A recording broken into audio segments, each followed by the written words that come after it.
Is your iPhone still connected to a VPN and slowing down your apps, blocking websites, or causing connection issues?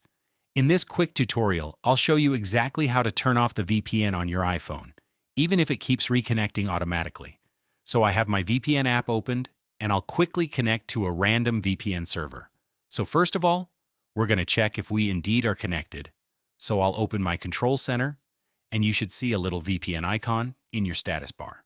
So what I will do is I will open my settings app, and then you can disable this VPN switch.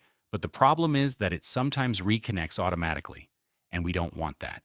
A solution for this is to delete the VPN profile itself. So I'm going to open my general settings, go all the way down to the bottom until you find the VPN and device management option. Let's click here at the very top of the page and you'll see this section. You can turn off the switch at the top, but if it's still reconnecting, then you'll want to tap on I at the right side and then delete VPN. This is going to delete the profile from your phone and it won't reconnect anymore.